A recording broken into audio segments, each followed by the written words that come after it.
Hello students, इस video में अपन बात करेंगे विद्युत द्विध्रुव, ठीक है, तथा विद्युत द्विध्रुव आघूर्ण के बारे में। यहाँ पे अपन ये देखेंगे कि विद्युत द्विध्रुव के कारण विद्युत क्षेत्र की तीव्रता द्विध्रुव के केंद्र से r दूरी पर कितनी होती है, ठीक है।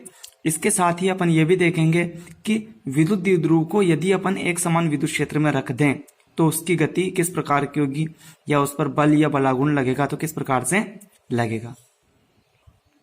तो विद्युत द्विध्रुव की जो डेफिनेशन है वो इस प्रकार से है कि वह निकाय जिसमें दो समान परिमाण परंतु विपरीत प्रकृति के बिंदु आवेश एक दूसरे से अति अल्प दूरी पर स्थित होते हैं विद्युत द्विध्रुव कहलाता है, ठीक है। यानी अपन ये कह दें कि एक आवेश यहाँ पे है और एक आवेश यहाँ पे है, ये Q और ये Q, ठीक है, ये माइनस Q और ये प्लस Q, ठीक है। परिमाण दोनों का समान, यानी जो मात्रा आवेश की इस पर है वही मात्रा इस पर है, सिर्फ ये नेगेटिव चार्ज है और ये पॉजिटिव चार्ज है।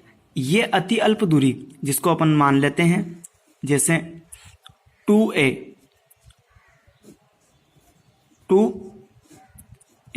ठीक है। यह जो निकाय है इस निकाय को अपन क्या बोलेंगे, विद्युत द्विध्रुव। यहाँ पे एक बात और ध्यान रखना, इनका जो बीच में सेंटर है, ठीक है, ये द्विध्रुव का केंद्र है, तो केंद्र से प्लस Q आवेश की दूरी a और केंद्र से इस माइनस Q आवेश की दूरी ये भी a, ठीक है। अब ध्यान रखना कि दोनों आवेशों को मिलाने वाली रेखा, ये दोनों आवेशों को मिलाने वाली रेखा, इसे अपन बोलते हैं विद्युत द्विध्रुव की अक्ष, विद्युत द्विध्रुव की अक्ष, ठीक है। और विद्युत द्विध्रुव के केंद्र से गुजरने वाली लंब अर्धक रेखा, लंब अर्धक रेखा का मतलब लंबवत भी हो और आधी रेखा जो है इसको अपन बोलेंगे विद्युत द्विध्रुव की निरक्ष, ठीक है। ध्यान रखना, आगे अपन बात करेंगे अक्ष पर विद्युत क्षेत्र की तीव्रता और निरक्ष पर विद्युत क्षेत्र की तीव्रता। तो पहले आपको ये तो पता हो कि अक्ष क्या है और निरक्ष क्या है। तो ध्यान रखना, आवेशों को मिलाने वाली रेखा अक्ष और आवेशों के केंद्र से गुजरने वाली लंब अर्धक रेखा विद्युत द्विध्रुव की निरक्ष कहलाती है, ठीक है। यहाँ पे साथ ही साथ मैं आपको कुछ बातें और बता देता हूँ कि विद्युत द्विध्रुव के जो उदाहरण है, तो उदाहरण में मैं आपको बता देता हूँ विद्युत द्विध्रुव का उदाहरण कौन कौन से हैं, जैसे NaCl अणु, ठीक है, कोमा HCl अणु आदि, ठीक है। अब अपन बात करेंगे अगले डेफिनेशन विद्युत द्विध्रुव आघूर्ण, ठीक है। तो विद्युत द्विध्रुव आघूर्ण क्या है, इसकी सिंपल सी डेफिनेशन है कि विद्युत द्विध्रुव के किसी एक आवेश का परिमाण तथा आवेशों के बीच की दूरी का गुणनफल विद्युत द्विध्रुव आघूर्ण कहलाता है। यानी यहाँ पे अपन बात करें तो विद्युत द्विध्रुव आघूर्ण जो रहेगा विद्युत द्विध्रुव आघूर्ण बराबर है आवेश इंटू आवेशों के मध्य दूरी। विद्युत द्विध्रुव आघूर्ण को अपन डिनोट करते हैं P से, तो ये अपने पास हो जाएगा Q इंटू दोनों आवेशों के बीच की दूरी 2a, और इसी को अपन क्या बोलते हैं, विद्युत द्विध्रुव आघूर्ण। ध्यान रखना, इसका अगर मात्रक लिखें तो कूलाम इंटू मीटर है, या फिर इसको अपन बोल सकते हैं इसका एक और मात्रक है डिबाई। ध्यान रखना, विद्युत द्विध्रुव आघूर्ण एक सदिश राशि है, इसकी दिशा माइनस Q आवेश से प्लस Q आवेश की ओर होती है, यानी इस डायरेक्शन में होती है, ठीक है। इस डायरेक्शन में अगर यहाँ पे एकांक सदिश ले लूँ P कैप, ठीक है, तो अगर सदिश रूप में अपन इसको लिखना चाहें तो P सदिश इक्वल टू अपने पास हो जाएगा Q इंटू 2a और P कैप, जहां P कैप है ना विद्युत द्विध्रुव की दिशा, विद्युत द्विध्रुव आघूर्ण की दिशा में एकांक सदिश है। अब अपन बात करेंगे विद्युत द्विध्रुव के कारण विद्युत क्षेत्र की तीव्रता। तो ठीक है, विद्युत क्षेत्र की तीव्रता अपन दो कंडीशन में निकालेंगे, एक तो निकालेंगे अक्ष के अनुदिश और दूसरा निकालेंगे निरक्ष के अनुदिश। तो सबसे पहले अपन बात कर लेते हैं विद्युत क्षेत्र के कारण इसकी अक्षीय स्थिति, जिसे अपन अनुदैर्ध्य स्थिति भी कहते हैं, में विद्युत क्षेत्र की तीव्रता की गणना। माना एक विद्युत द्विध्रुव किसी माध्यम में रखा हुआ है, ठीक है। विद्युत द्विध्रुव की अक्ष पर विद्युत द्विध्रुव के मध्य बिंदु से स्मॉल r दूरी पर अपन को किसी बिंदु C पर विद्युत क्षेत्र की तीव्रता की गणना करनी है। तो अपन यहाँ पे डायग्राम बना लेते हैं। तो यहाँ पे ये तो माइनस Q आवेश और ये प्लस Q आवेश, ठीक है। इन दोनों के बीच की जो दूरी है वो है 2a। ये इसका सेंटर O, यहाँ से यहाँ तक की दूरी a।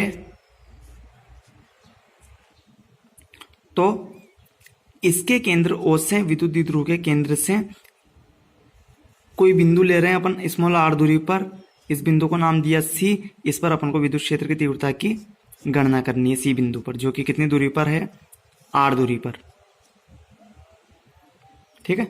अब यहाँ पे मैं आपको एक बात बता दूं कि प्लस Q आवेश के कारण विद्युत क्षेत्र की तीव्रता आवेश से दूर होती है और माइनस Q आवेश के कारण विद्युत क्षेत्र की तीव्रता आवेश की ओर होती है, ठीक है। इसे अपन देख भी सकते हैं।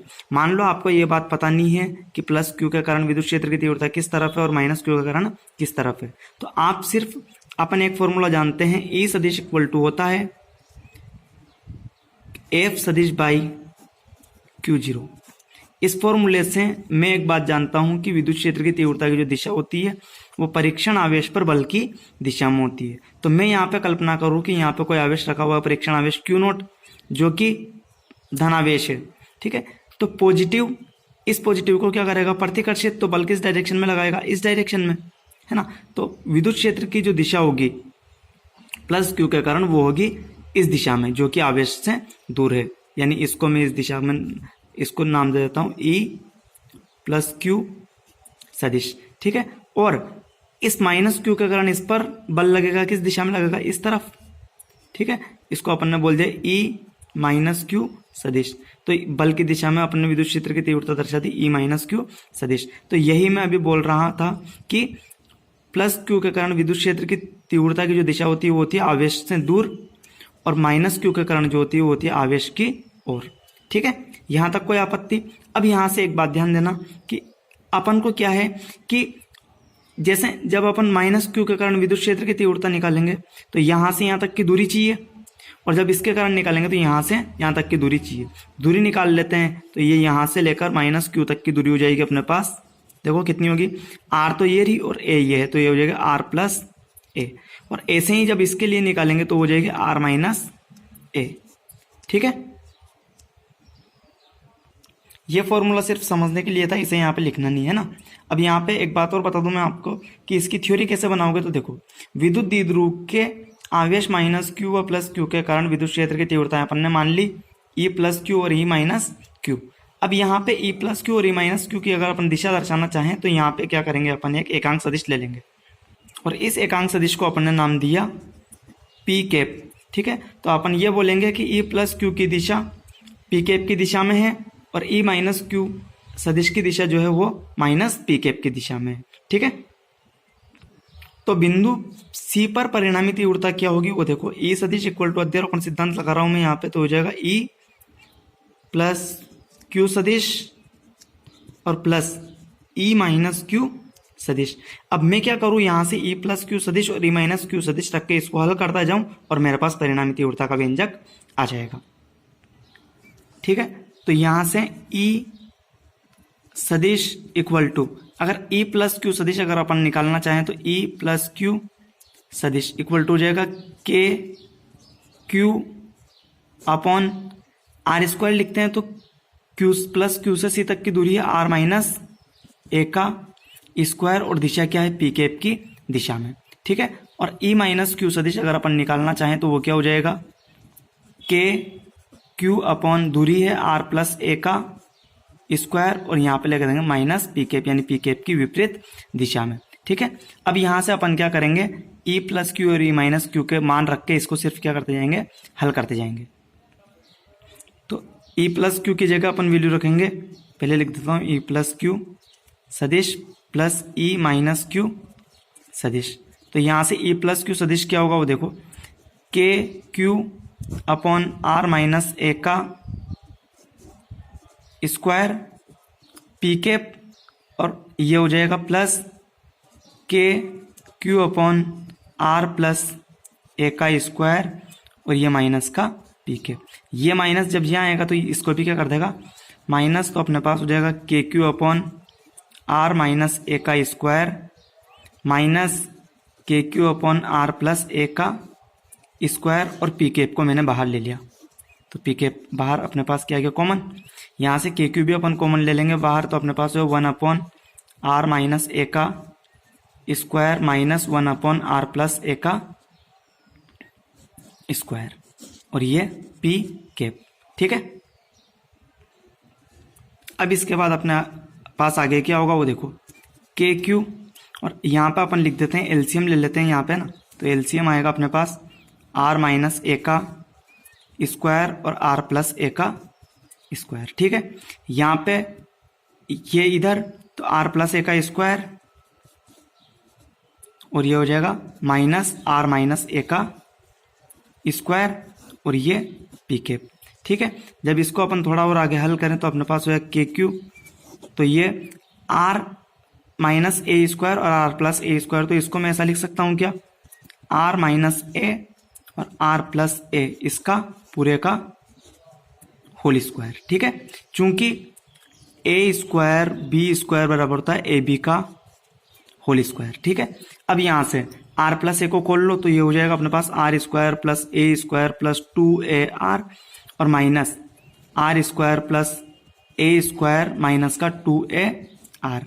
ठीक है, इसको थोड़ा और आगे जब अपन हल करें तो अपने पास क्या होगा देखो k q r square plus A square plus 2AR minus are square minus A square plus का 2AR और ये अपने पास होगा r minus a r plus a, तो ये हो जाएगा अपने पास आर स्क्वायर माइनस का ए स्क्वायर और इसका होल स्क्वायर अपने पास था ही सही और ये पी कैप। ध्यान रखना ये फॉर्मूला होता है ए प्लस बी गुणा ए माइनस बी इक्वल टू होता है ए स्क्वायर माइनस बी स्क्वायर, ये भी एक फॉर्मूला होता है। ठीक है, अब यहाँ से आर स्क्वायर कैंसिल और ए स्क्वायर से ए स्क्वायर कैंसिल, 2AR और 2AR अपने पास हो जाए 4AR, तो अपने पास हो जाए के क्यू 4AR और P cap upon R square minus का ए स्क्वायर और इसका होल स्क्वायर। ठीक है, यहां से इसको थोड़ा सा मैं इस तरह से जमा लूं क्या कि इसमें से 2 को तो मैंने आगे ले लिया 2K और इसको मैं लिखूंगा Q इंटू 2A। ठीक है, और R को मैंने पीछे लिख लिया तो अपने पास वही हो जाएगा KQ और 4AR। ठीक है, और ये P cap upon R square minus का ए स्क्वायर और इसका होल स्क्वायर। ठीक है, अब यहां से चूंकि अपन जानते हैं अभी पढ़ा अपन ने कि Q into 2A is equal to होता है पी के। ठीक है, तो यहां पे अपन P लिख देंगे और चूंकि आर बहुत बड़ा है किससे ए से, तो ए स्क्वायर को लगभग बराबर अपन मान सकते हैं 0, तो अपने पास अब क्या होगा वो देखो 2K पी कैप गुणा R upon R square minus 0 और इसका होल स्क्वायर, तो अपने पास हो जाए 2K P cap R upon R की घात 4। ठीक है, एक आर से ये कैंसिल, तो अपने पास आ जाएगा 2K P cap upon R की घात 3। ठीक है, और ये सदिश में चल रहा था अपने, तो ई सदिश इक्वल टू अपने पास क्या गया 2K P cap upon R की घात 3। एक फॉर्मूला तो ये रहा विद्युत क्षेत्र की तीव्रता का, या फिर अपन ऐसा भी लिख सकते हैं कि ई सदिश इक्वल टू 2K पी सदिश अपॉन आर क्यूब। ठीक है, यहां पे पी सदिश कैसा है तो अपन जानते हैं चूंकि पी कैप बराबर होता है पी सदिश बाई पी। ठीक है, तो पी सदिश इक्वल टू हो जाएगा अपने पास पी गुणा पी कैप। ठीक है, इसी को अगर अपन अदिश रूप में लिखना चाहें तो ई इक्वल टू अपने पास हो जाएगा K P upon R cube, 2K P upon R cube. ठीक है, और जहां के इक्वल टू अपन लिख देंगे 1/4 पाई एप्सिलॉन ठीक है, ये अपना हल हो गया। यहां से एक बात और ध्यान देना, इस इक्वेशन से मैं एक बात और बता देना चाहता हूं आपको कि चूंकि यहाँ प्लस चिन्ह है, इसका मतलब ये हुआ कि ई सदिश की जो दिशा होगी वो पी सदिश की दिशा में ही होगी, यानी परिणामी विद्युत क्षेत्र की तीव्रता जो रहेगी वो पी कैप की दिशा में ही रहेगी। अभी अपन ने देखा विद्युत द्विध्रुव की अक्षीय स्थिति में विद्युत क्षेत्र की तीव्रता। अब अपन पढ़ेंगे विद्युत द्विध्रुव की निरक्ष स्थिति में विद्युत क्षेत्र की तीव्रता। तो आपको ये तो पता ही होगा कि विद्युत द्विध्रुव की निरक्ष अपन किसको कहते हैं, है ना। फिर भी एक बार अपन यहाँ पे अभी देख लेंगे। तो ये माइनस क्यू आवेश और ये प्लस क्यू आवेश, ये इसका बिंदु ओ, यहां से इन दोनों के बीच की दूरी 2 है, ठीक है। यहां से यहां तक की ए और यहां से यहां तक की भी ए, ठीक है। यहां से विद्युत द्विध्रुव की निरक्ष किसको कहेंगे कि विद्युत द्विध्रुव के केंद्र से गुजरने वाली लंब अर्धक रेखा, इस ये जो लंबवत और आधी रेखा, इसको क्या बोलेंगे, निरक्ष। ये क्या है, निरक्ष, ठीक है। अब यहाँ पे मैं आपको बता देता हूं कि निरक्ष रेखा पर अपन को कोई बिंदु लेना है। मैंने मान लिया यहाँ पे कोई बिंदु है सी, इस बिंदु पर मुझे विद्युत क्षेत्र की तीव्रता की गणना करनी है, यानी परिणामी तीव्रता यहाँ पे कितनी होगी। तो यहाँ पे एक बात मैं आपको बता दूं कि इस बिंदु को अपन ने लिया है, यहां से लिया है आर दूरी पर। कितनी दूरी पर लिया है, आर, ठीक है। अब करना क्या है कि प्लस क्यू के कारण इस पर विद्युत क्षेत्र की तीव्रता तो अपन जानते हैं, देखा भी अभी अपन ने इससे अक्ष वाले में कि आवेश से दूर, तो इस दिशा में तो अपने पास ई प्लस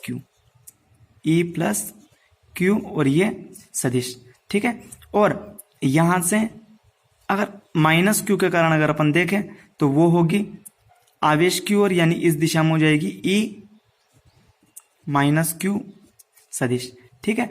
अब यहां पे एक बात का ध्यान रखना कि ये ए है, ये ए है और ये आर है, ठीक है। तो इसका मतलब ये हुआ कि ये भुजा भी इस भुजा के बराबर, यानी निकाल बिल्ले में अपन चाहे तो निकाल सकते हैं पाइथागोरस प्रमेय से। ये होगी under root are square minus A square, R square minus A square, और ये भी होगी आर स्क्वायर माइनस ए स्क्वायर, ठीक है। यहाँ पे ध्यान रखना A square minus are square इस वजह से नहीं लिया क्योंकि आर स्क्वायर ज्यादा है अपने पास, ठीक है, आर ज्यादा है। अब यहाँ पे चूंकि ये भुजाएं अगर आपस में बराबर हैं तो ये कोण भी आपस में बराबर, ठीक है। अब यहाँ पे अगर अपन बात करें तो इसको इस तरह से अक्षों में डिवाइड कर दें, तो ध्यान रखना ये कोण और ये कोण, ये इस संगत कोण से बराबर, और ये कोण और ये कोण एकांतर कोण से बराबर, ठीक है। तो अपने पास जो व्यवस्था होगी वो इस प्रकार से होगी। अपन थोड़ा साइड में ले लेते हैं इसको, है ना। ये बिंदु सी ये इस डायरेक्शन में है, ये है ई प्लस क्यू सदिश और ये है ई माइनस क्यू सदिश। ये कोण थीटा और ये कोण भी थीटा, ठीक है। अब यहां से देखो कि जब ई प्लस क्यू और ई माइनस क्यू सदिश जो है न तो क्षैतिज में है और न ऊर्ध्वाधर में है, तो जब भी कोई सदिश न तो क्षैतिज में हो न ऊर्ध्वाधर में हो तो अपन उसके क्या करते हैं, घटक। तो जब ई प्लस क्यू के घटक करेंगे तो ये जो इस डायरेक्शन में घटक आएगा वो आएगा ई प्लस क्यू कोस थीटा, और इस दिशा में जो आएगा वो आएगा ई प्लस क्यू साइन थीटा, ठीक है। ऐसे ही इसके जब घटक करेंगे तो इसका घटक आएगा ई माइनस क्यू कोस थीटा, और इस डायरेक्शन में आएगा वो आएगा ई माइनस क्यू साइन थीटा, ठीक है।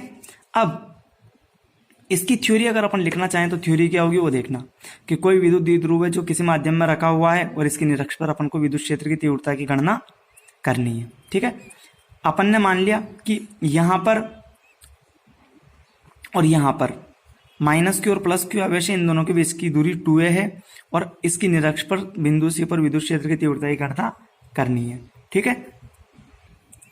यहां पे अपन ई प्लस क्यू और ई माइनस क्यू सदिश ई प्लस क्यू और ई माइनस क्यू निकाल लेते हैं। तो अपन फॉर्मूला जानते हैं विद्युत क्षेत्र की तीव्रता का K Q upon R square, R आवेश से उस बिंदु तक की दूरी। तो यहां से ई प्लस क्यू क्या हो जाएगा, के क्यू अपॉन दूरी कितनी है under root are square plus A square का होल स्क्वायर। सॉरी, चूंकि ये यहाँ पे कर्ण है इस वजह से आएगा अपने पास प्लस, है ना, लंब स्क्वायर प्लस आधार स्क्वायर वाला फॉर्मूला लगेगा ना, तो यहाँ पे क्या आएगा प्लस वाला फॉर्मूला। ठीक है, अब इसके बाद आगे देखो कि जैसे ही स्क्वायर ये लगा हुआ है तो ये रूट को क्या कर देगा, हटा देगा, तो अपने पास है K Q upon R square plus ए स्क्वायर। ठीक है, इसी प्रकार ई माइनस क्यू जब अपन निकालेंगे वो भी आएगा K Q upon R square plus ए स्क्वायर। इक्वेशन फर्स्ट और इक्वेशन सेकंड। तो इक्वेशन 1 व 2 से समीकरण 1 व समीकरण 2 से ई प्लस क्यू बराबर है किसके, ई माइनस क्यू के। अब अपन यहां पर देखें कि E plus Q E minus Q के बराबर है साइन थीटा, साइन थीटा के बराबर है। इसका मतलब ये हुआ कि E plus q sine theta बराबर E minus q sine theta. ठीक है, तो और यहां पर E plus Q cos theta E minus Q cos theta के बराबर भी होगा, ऐसा भी होगा। ठीक है, तो यहां पे अपन बात करें कि ई प्लस क्यू व ई माइनस क्यू के ऊर्ध्वाधर घटक यानी ये वाले घटक परिमाण में तो समान और दिशा में ऑपोजिट यानी विपरीत होने के कारण एक दूसरे को क्या कर देंगे, निरस्त कर देंगे, जबकि क्षैतिज घटक एक ही दिशा में होने के कारण जुड़ जाएंगे। ठीक है, तो अब अपने पास क्या होगा, परिणामी जो तीव्रता आएगी वो क्या आएगी, वो देखो ई सदिश equal to E plus Q cos theta plus E minus Q cos theta. यहां पर अगर अपन दिशा दर्शाना चाहें तो देखो परिणामी दिशा किस डायरेक्शन में आ रही है, इस दिशा में। ठीक है, और पी कैप की दिशा जो होती है वो इस दिशा में होती है, ये पी कैप। तो यहाँ पर आ जाएगा अपने पास, चूंकि पी कैप तो इस दिशा में है और परिणामी इस दिशा में है, तो यहाँ पर आ जाएगा माइनस का पी कैप। ठीक है, तो यहां से ई सदिश इक्वल टू अपने पास क्या होगा, चूंकि ई प्लस क्यू कोस थीटा और ई माइनस क्यू कोस थीटा बराबर है, तो यहाँ पर अपन लिख देंगे 2 ई प्लस क्यू कोस थीटा और ये माइनस और ये पी कैप। ठीक है, अब यहां से ई प्लस क्यू की वैल्यू रख देंगे, तो ई सदिश equal to -2 K Q upon R square plus A square गुणा कोस थीटा। तो इस वाले त्रिभुज में अगर अपन बात करें तो कोस थीटा होता है थीटा आधार बटे कर्ण, तो आधार तो है ए और कर्ण है ये, तो अपने पास जो है cos theta equal to A upon root A square sorry R square plus A square. ठीक है, तो अपने पास यहाँ पे क्या हो जाएगा, a upon root are square plus A square, और यहाँ पर अपन लिख देंगे पी कैप। अब इसको थोड़ा सा अपन जमा के लिख दें तो ई सदिश इक्वल टू क्या हो जाएगा अपने पास, minus K Q into 2a, इस 2 को इसके साथ लिख दिया, और P cap upon R square plus ए स्क्वायर की पावर 3/2। ठीक है, यहां पर वापस वही, चूंकि Q इंटू 2a बराबर है किसके, P के, विद्युत द्विध्रुव आघूर्ण के, और R बहुत बड़ा है किससे, A से, तो A स्क्वायर लगभग बराबर अपन ले लेंगे 0 के, तो अपने पास क्या होगा वो देखो, E सदिश equal to minus K P cap upon R की power 3।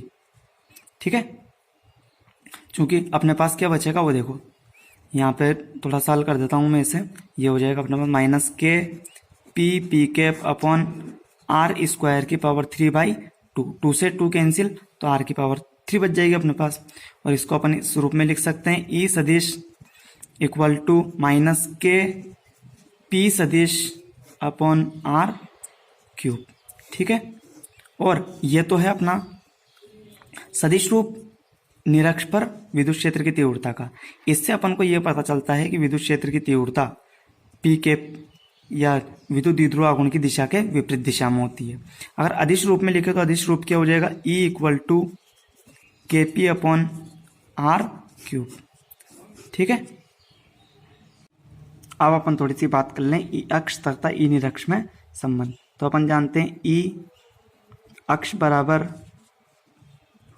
2kp upon R cube, समीकरण नंबर 1, और ई निरक्ष बराबर KP अपॉन R³ समीकरण 2।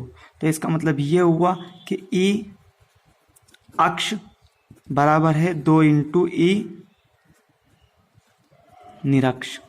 ठीक है, यानी अक्ष पर विद्युत क्षेत्र की तीव्रता निरक्ष पर विद्युत क्षेत्र की तीव्रता की 2 गुनी होती है। या फिर अपन ऐसा लिख दें कि E निरक्ष इक्वल E अक्ष बटे 2। ठीक है, ये रिलेशन होता है।